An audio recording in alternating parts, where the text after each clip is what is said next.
just want to ask you for a performance tip each before I let you go. I guess for me, I think there's a couple of things. I always like to say that I obviously use it from a golfing perspective because that's what I do, but I always say the fundamentals are never too basic, and there's so many times where I go off track where it could have been fixed with how I set up or how I grip or how I take the club away. So like the things that you think are so basic, you can never be too perfect at those.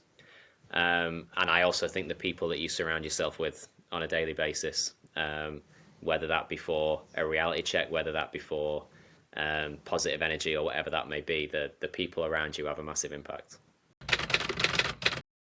I would say keeping things simple, which is kind of what you're saying about the basics, keeping things simple. And one of the most important things, I think, going back to what we said earlier, is being comfortable with failure. What do you need for a really good major round? What is it you require to be in contention for one of these things? Well, I think majors more than anything. I guess the funny thing about golf is we have 4 majors a year, but we play so many tournaments a year. A major really should just be the same, except everybody knows it's not. I think the tests are slightly different. I think they require a lot more patience. I think you see the more well-rounded golfers, the ones that have like a more full game, those are the kind of ones that end up sort of towards the top of the leaderboard most of the time. But also I think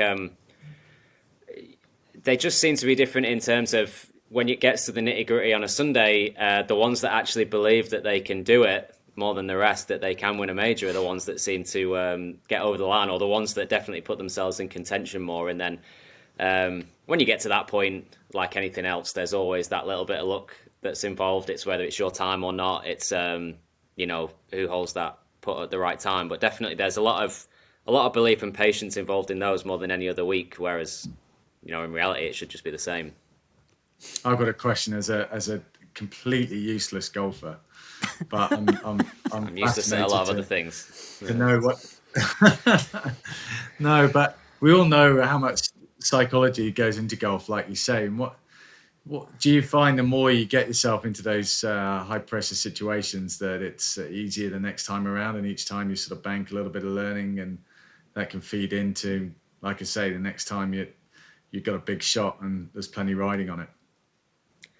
Well, that's how it should be. I mean, there's no matter how hard you train and no matter how much work you put in, there's no you can't sort of practice or buy experience. So those moments are what makes all the difference. And I do think, look, the first thing that comes before anything is always consistency, and you can't actually win without putting yourself in that position to win. And whether that happens first time, second time, third time, or takes a lot longer, which it can do. I think you look at the greatest, or the people that have won the most, you look at a Tiger Woods or a Jack Nicklaus, who are our greatest champions that have ever been, they were actually in contention more than anybody else as well. So they won more than anybody else, but their games put them in those positions as well more than anyone. And then, they just got comfortable, it seems, trusting their overall game. I think I think that trust element of knowing that just by being you and doing your thing is going to get you over the line is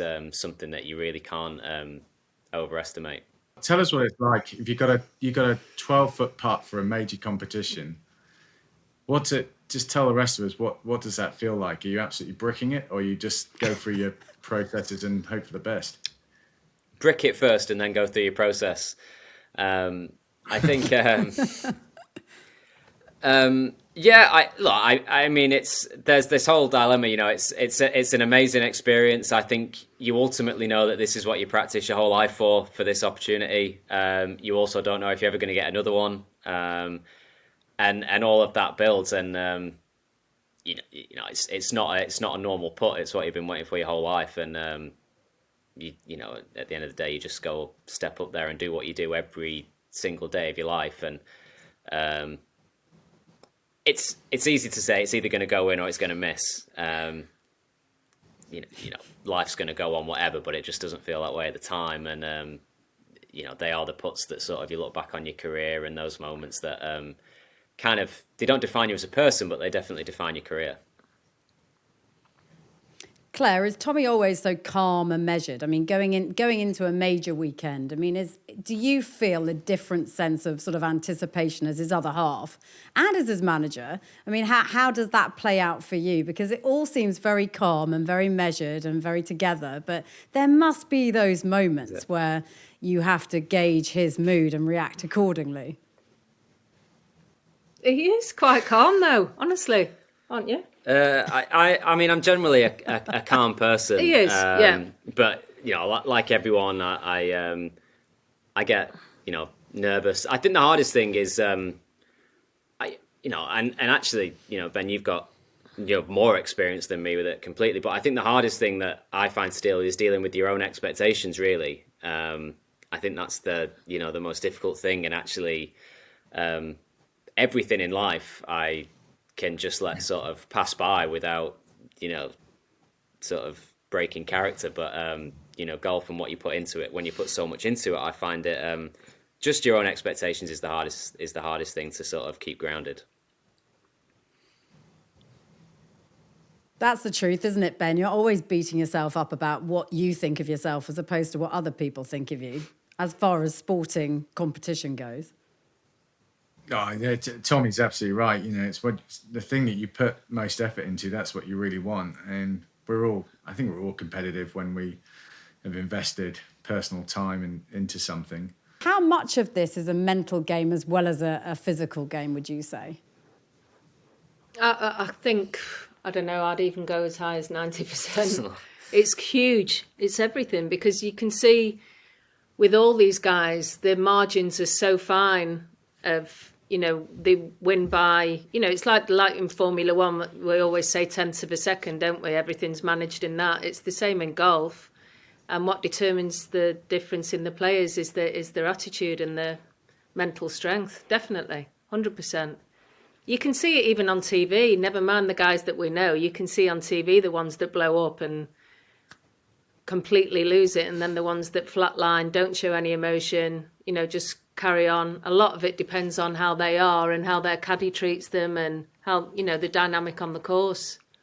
Massively, I would say. Yeah. Tommy, what would you say is the most challenging thing about the game? I mean, I think for most sportsmen adore golf, don't they? They love the challenge of it, whatever their own sport may be. They love the challenge of it because they know in a weird way they'll never truly master it. So as a professional golfer, what for you is the allure but also the greatest challenge? I think one of the hardest things in golf is the time that it gives you to think. Back to that mental side, you have so much time. You hit one shot, then it's 10 minutes until you hit another one. I guess that one is probably when you go back to the mental side of it is, and it's funny because we would field the rounds that we feel like is flowing and very free flowing, and the ones that aren't, but at the same time, it's taking 5 hours to get around, so it can't be flowing that much. There's a decent period in between everything that you're doing. And the other thing is, I mean, you play 25 to 30 tournaments a year. If you win once or twice, it's been a great year. So you're losing a lot.